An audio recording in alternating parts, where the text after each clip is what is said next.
E lembrando, meus amigos, se você tem saudades de ativar o Pot of Greed, porque você pode comprar 2 cartas, fique feliz, porque você pode fazer algo muito melhor. Você pode comprar 10, 20, 30, 40 cartas se você quiser lá na TCG Network. Compre quantas cartas você quiser e mande um foda-se pro Pot of Greed que compra só 2 e tá banida pela Konami. Você pode acessar a TCG Network com o link na descrição e ter acesso a excelentes preços pra montar o seu deck do zero ou simplesmente pra poder completá-lo com cartas faltantes. E lembrando que a Megatinha em breve vai dropar, inclusive estamos falando dela, estamos falando das novas coleções. Fique ligado pra entender certinho como vai ficar o formato e já se ligar nas cartas que você pode pegar na TCG Network. Lembrando que se você comprar no site, você pode ganhar desconto usando o meu cupom TS05 lá no site da galera da TCG Network. Então não fique parado, meus caros amigos, você abre uma nova aba e compra lá no acessando o site, link na descrição.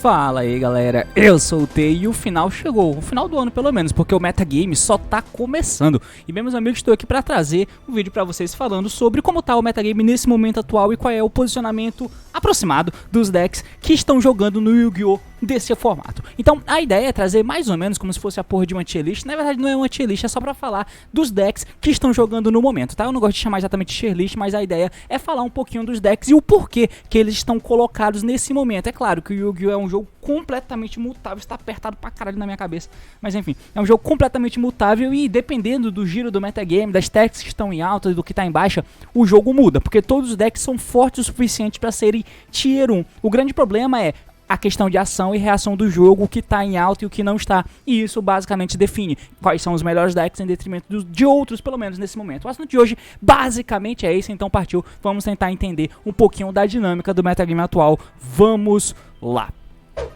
E muito bem, meus amigos, então pedir aquele tempinho clássico básico aqui pra você, né, pra eu poder tirar essa webcamzinha aqui da frente e você poder acompanhar comigo essa tela ali atrás. Muito bem, com essa tela aqui atrás, como vocês podem ver, a gente vai acompanhar juntos esse layoutzinho que eu fiz aqui. Eu separei aqui alguns decks que a gente vai estar comentando.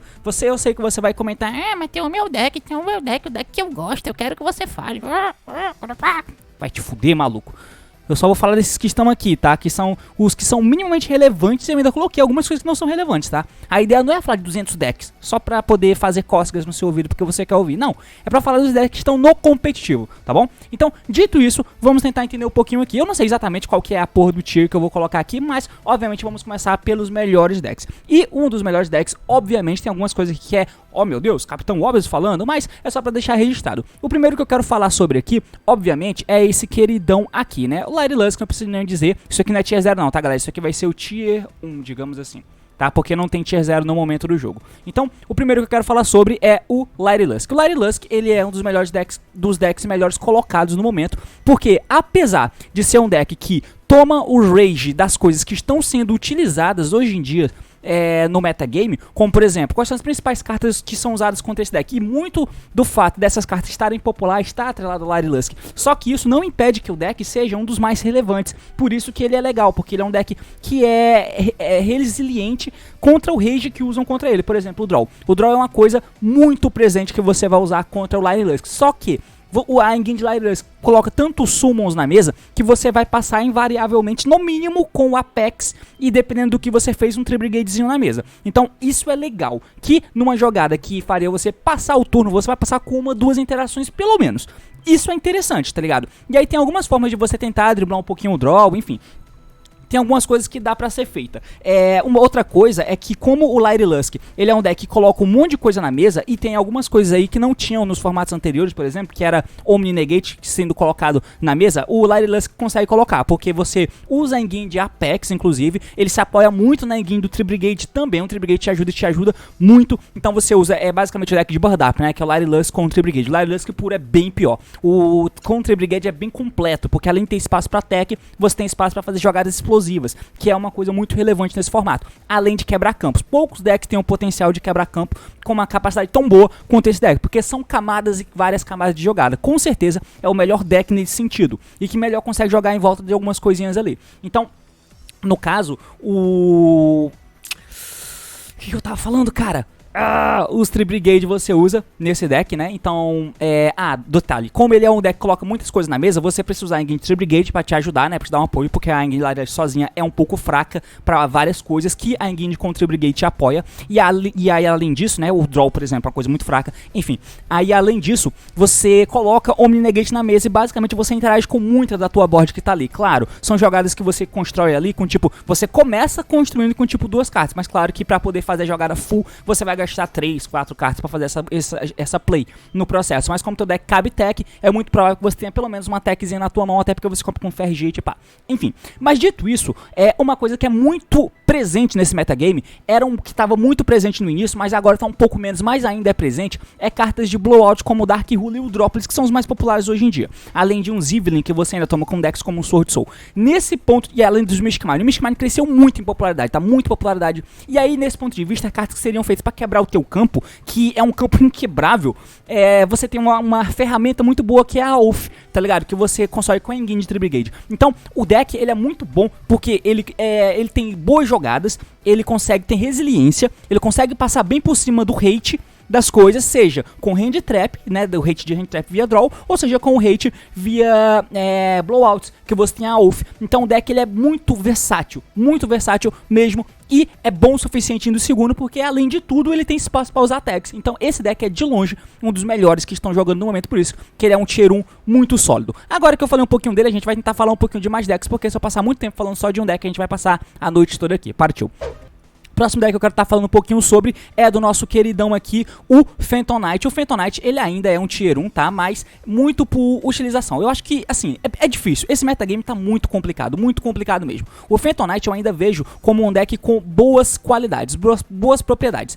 E, de novo, contando com todos os outros, né? O deck do Phantom Knight, ele tem um atrativo bem bom com relação aos demais, é que você consegue construir uma play opressiva ao mesmo tempo que retém muito follow. É coisa que os outros decks não tem tanto. O Tree Brigade, a depender da situação, você não vai conseguir passar dessa forma. Às vezes você mantém uma amarelinha na mão, que é um bom follow e tal. Às vezes precisa gastar tudo, porque você precisa passar por cima da interação do cara. Daí é o descarte do Kerais ao invés de seu follow. Tem coisa nesse sentido. O Phantom Knight, não. Você jogando ou tentando passar por cima das coisas do cara, muito provavelmente o teu follow-up vai ficar lá no cemitério. E aí que você constrói plays opressivas, seja, você consegue utilizar nesse deck, que é uma parada extremamente forte. E como esse tipo de carta vem baixando, porque no começo do formato o Going First estava muito em alta, tá ligado? E a galera foi pra counterar essa parada, como por exemplo os drops, Dark Ruler, esse tipo de coisa. E não só isso, o Scythe ficou muito em evidência. Agora baixou um pouquinho, mas ainda é presente. E no caso do Phantom Knight você pode utilizar isso, e você utiliza de side deck, não de main deck, é claro.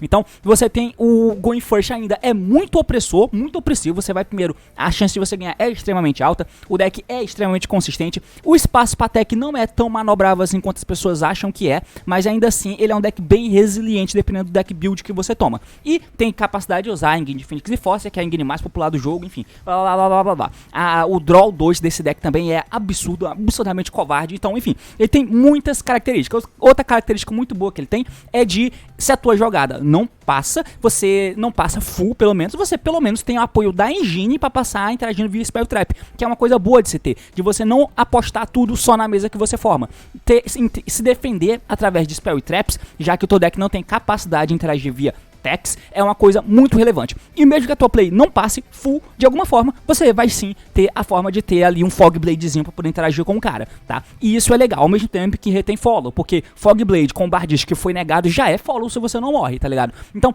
esse é o atrativo. O que de atrativo que ele tem em relação ao Bird Up? Bom, primeiro, o espaço pra tech não é grande, coisa que o Bird Up tem, e tem muito.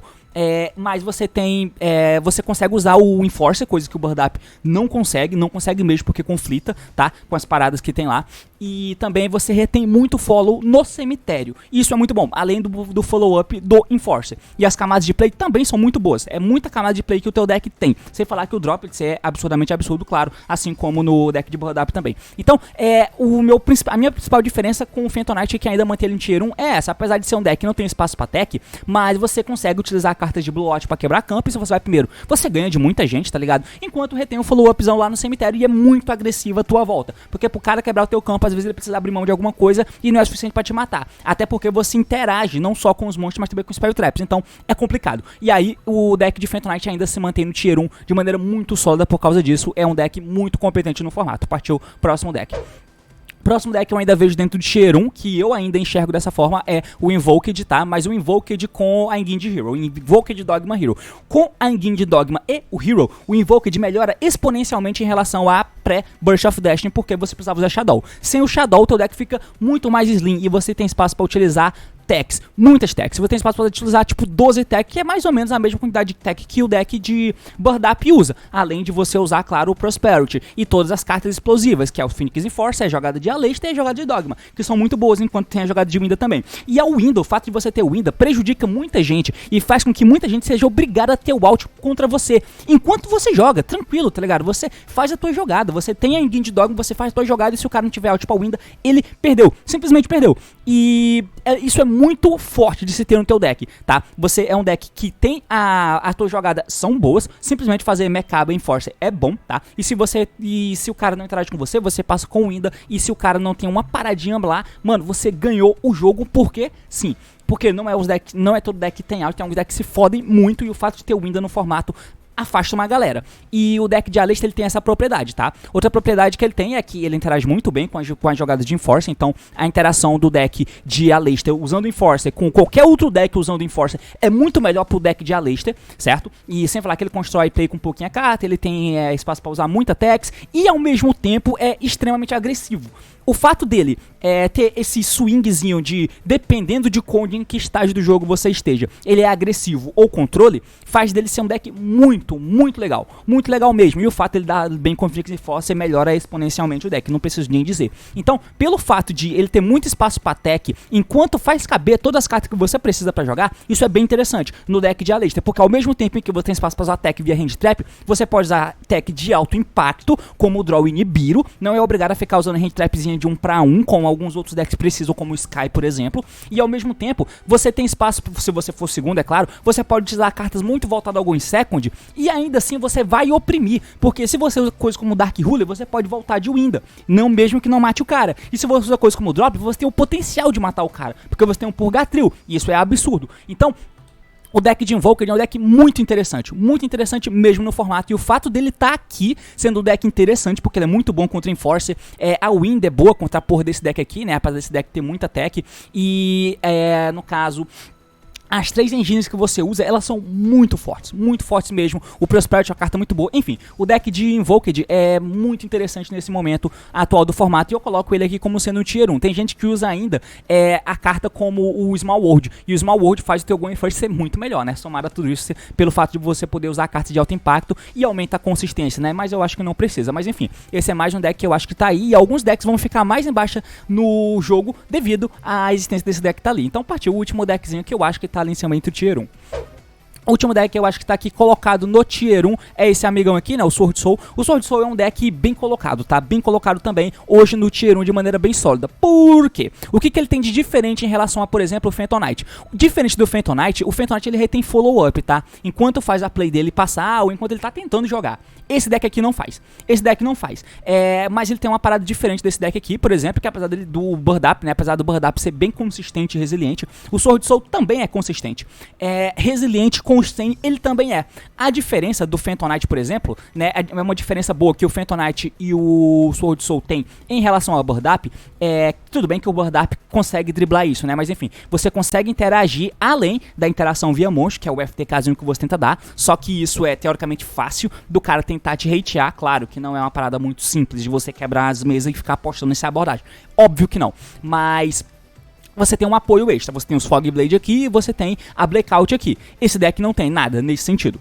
Ok, beleza, mas em contrapartida, você só precisa usar isso nesse tipo de deck aqui, por exemplo, porque você não consegue negar a coisa que o cara faz. Você não tem um Omni Negate pra negar a parada que o cara faz. Então, o Bird Up tem. Então, se o cara te dá um Dark Ruler ou um Droplets, o Bird Up consegue negar. Se você de Sword Soul toma um Bird Up ou um Droplets de Sword Soul ou Phantom Knight, você não consegue negar. Para isso você precisa dos Fog Blade e do Blackout. Então, enfim, tem umas diferenças. Outra diferença gritante do deck de Sword Soul em relação ao Phantom Knight, por exemplo, que eu acho que o Sword Soul tá melhor colocado do que o Phantom Knight, é que você tem espaço para muita tech, diferente do Phantom Knight que não tem. Essas techs, elas podem ser, pelo fato do teu deck ser agressivo, porque ele faz 5 e os 5 são muito grandes, você consegue usar cartas Going Second, que era muito o que eles utilizavam antes, quanto Hand Trap genéricas também e Hand Trap de alto impacto. Isso é legal. O lado ruim é que o Lancer, o fato do teu deck com Tene, precisar usar Tene, faz com que o teu deck fica muito frágil pra Lancer. Então tem algumas techs específicas que você toma que é dolorida pra caralho, tá? Mas o deck é extremamente explosivo, muito bom.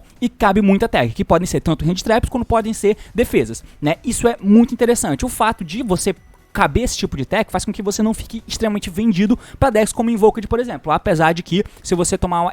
e outro detalhe também, é que você tem na engine uma tentativa de jogar do Going Second, que é a engine de Tene, que você consegue acessar o Vishuda e o Vishuda tenta lidar com alguma coisa, que é uma interação muito boa Going Second. Então, o fato de você ter isso na tua engine faz com que seja interessante. O teu deck é interessante. Outra parada que é muito interessante é que você tem Floodgate, tá? Que é uma coisa que o Phantom Knight, por exemplo, não tem, e o Light Lusk, ele também não tem uma Floodgate. Se você não usar a estátua, porque não vale a pena usar a estátua, porque tem muito Light Lusk no formato. Enfim, mas no caso, o Sword Soul tem uma Floodgate, que é o Protoss, e o Protoss, né, o Archnemesis Protoss, é insano contra Phantom Knight, por exemplo, não toma drops, não toma porra nenhuma nesse sentido, e é insano também contra o Drytron, ou decks de luz no geral. Então, você tem uma Floodgate unida a tudo isso de versátil que o deck tem. Isso é muito interessante, e por isso o Sword Soul é um tier 1 bem sólido. Agora a gente passa pra prateleira de baixo, pra não passar muito tempo aqui. Partiu! Na prateleira de baixo eu vou tentar falar um pouco rápido, tá? Que é mais ou menos como se fosse um tier 1,5, que não é tão bom pra estar aqui, mas ao mesmo tempo é um deck muito competente no formato, porque todos esses decks são muito bons. Eu vou falar aqui do Tri-Brigade. O Tri-Brigade eu acho que tem dois hoje no momento, né? Que é o Tri-Brigade Melf, né? Digamos assim, e o Tri-Brigade Hero. Hoje eu acho que o Tri-Brigade Melf ainda é um pouco melhor, tá? Pelo quesito Hand Trap. O foda é que ele é muito ruim contra Hero, tá ligado? Muito ruim contra Hero. No final das contas, eu acho que eu vou ficar assim. Porque o Tri-Brigade com o Hero, eu acho que o fato de você ser ruim contra Hero e não querer jogar de Light Lusk, você ainda vai conseguir fazer caber muita tech no teu deck, você vai conseguir usar o Revolt, coisa que nesse deck é bem complicado, ainda mais agora usando o Wolf, esse tipo de carta, você não consegue usar o Revolt. Nesse deck aqui, você também não consegue, porque o Revolt conflita com o Hero. Depende muito da situação. Claro, você pode dar o Enforcer explodindo a Brum e a Brum buscar o Revolt, mas ainda assim é um pouco complicado. Só que esse deck aqui é bem frágil para as coisas que estão utilizando. Você vai ficar meio vendido dependendo da situação contra esses decks aqui de cima. Apesar de você ter espaço para usar muita tech. E esse é o principal apego desse deck. Tem espaço para muita tech. O Tri-Brigade com o Light Lusk. Só que ele é bem mais fraco do que os demais. E eu acho que no momento o metagame demanda poder. Demanda muito poder. E nesse sentido eu acho que esse deck aqui fracassa um pouquinho mais do que esse. Apesar de eu ainda achar esse deck bem estranho. Do meu gosto pessoal, eu prefiro esse. Mas eu acho que hoje ainda esse aqui é mais popular, tá? Então eu coloco ele meio como se fosse um e-mail, digamos assim. Nem isso, nem um e-mail, é um pouco abaixo. Mas enfim, eu tô um pouco perdido. Próximo deck que a gente pode falar é o Sky Striker. Eu acho que o Sky Striker ocupa bem esse quadro. Ele tá um pouco entre os dois, tá? Mas o Sky Striker é um deck competente com a engine de Hero. E uma coisa muito boa que o Sky tem, que faz ele ser uma boa escolha, é que ele tem boas matchups contra esse deck aqui, que é o Light Lusk, contra Brigade. Inclusive contra qualquer Tri-Brigade. A matchup de Sky Strike contra Light Lusk é muito boa. E sem falar que você é um dos decks que usa o Mystic Mind da forma mais natural possível. Porque além de você ter campos na tua engine, você pode tirar, teoricamente, quando você precisar. Ao mesmo tempo, o teu deck só joga com uma carta, né? Que é um monstro na mesa, que eu quero dizer. Diferente de outros decks que precisam ficar tirando o bicho da mesa, blá blá blá. Você tem a possibilidade de tirar o bicho na mesa com o Zik. Então, indo segundo, o Sky Strike é decente. E a engine de Enforcer aumenta muito a força do teu deck. E agora você pode tentar ir primeiro, porque você consegue usar umas Floodgatezinhas ali que estão bem orientadas, tá? Então o Sky Strike não é mais tão seguro você mandar o Sky começar, porque ele usa Floodgate, Traps no geral, e ainda tem o Enforce apoiando ele, e o Enforce é uma carta muito boa no formato. Então o Sky é decente, é bem decente, principalmente porque ele é bom contra o deck mais popular do formato, que é o Bird Up, e o jogo contra o Tri-Brigade eu ainda acho que é parelho, tá ligado? Ainda é ok. O Sky Strike é um deck bem decente, então eu coloco ele como tier 1 e meiozinho aqui, talvez um tier 2, mas enfim, o Sky Strike ainda é um deck bem maneiro e utilizável nesse formato. O Drytron eu acho que ele vai cair aqui, né? Apesar de popularidade ele tá mais ou menos aqui, mas eu acho que o Drytron cai pra cacete, porque ele tem mais ou menos a mesma vibe do deck de combo de cima, mas ele não tem nenhum ponto positivo e tem todos os pontos negativos que esses outros, entendeu? Então não tem diferença de você usar o Drytron, apesar da dele ser bem opressiva, muito opressiva, mas você, tudo bem que ele tem um pouco do conceito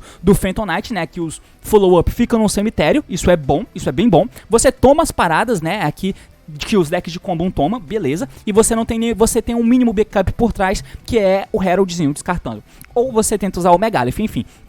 Mas no fim das contas, eu acho que o Drytron é bem mais sensível que esses outros, porque o Drytron é um deck bem sensível, e coisas que prejudicam muito o Drytron estão sendo utilizadas nesse formato, como o Didi Crow e o Draw, Nibiru, Dark Ruler, Drop, esse tipo de coisa. E não dá pra se defender, é muito complicado. Então eu acho que o Drytron, apesar de ser um combo muito bom, muito forte mesmo, se você ganhar todos os dados é capaz de você conseguir se dar bem, mas não vale a pena apostar, porque o Drytron é terrível indo segundo, e esses outros pelo menos tem algum apego, tem alguma coisa pra fazer. Por exemplo, o Sword Soul e o Bird Up é excelentes, e o Invoked também consegue fazer coisa indo segundo. Agora, o Drytron é tenebroso, por isso que ele cai bastante como sendo mais ou menos um tier 2, tá ligado?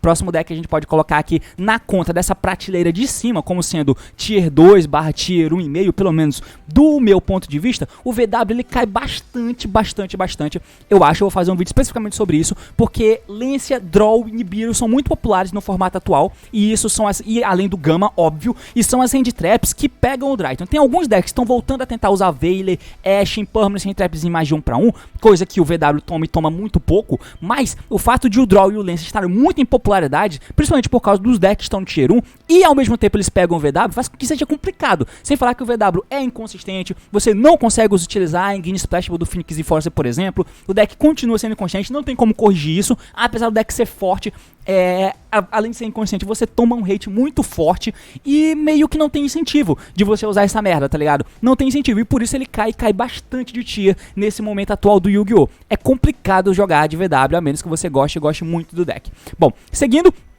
próximo deck que a gente pode colocar nesse balaio de gato aqui é o Dragon Link. O Dragon Link eu acho que ele fica mais ou menos nesse bonde aqui, tá? De um tier 1,5, que ele é competente indo first, babá. Só que o problema do Dragon Link em comparação aos demais combos, que é mais ou menos a vibe do Dragon Link, é que, primeiro, o Invoked tá aqui, com uma maneira muito sólida no metagame, então o Winda, né? O Winda, não preciso dizer nada, então complicado. O Sky Striker, o Striker Dragon, não, Dragon Link, ele não usa ninguém de Infinity Force, beleza, é melhor não usar, mas eu acho que a jogada do Dragon Link depende muito das cartas que você compra, tá ligado? Eu acho que é um pouco dependente disso, do Jab Booster com o Calzula, enfim. Então eu acho que não é tão confiável.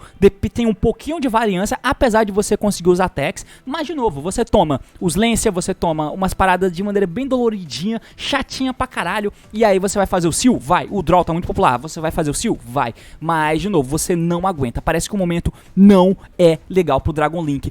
Sem falar, né, obviamente, sempre lembrando que qualquer momento em que Invoked com Dogma Shadow for relevante, o Dragon Link vai ser bem complicado de jogar. Bem complicado. E é relevante o suficiente pro Dragon Link, além de não ter um apego específico de dizer que é melhor jogar de Dragon Link do que jogar de Sword Soul, por exemplo, porque você tem camadas extra de jogada, seria a única questão.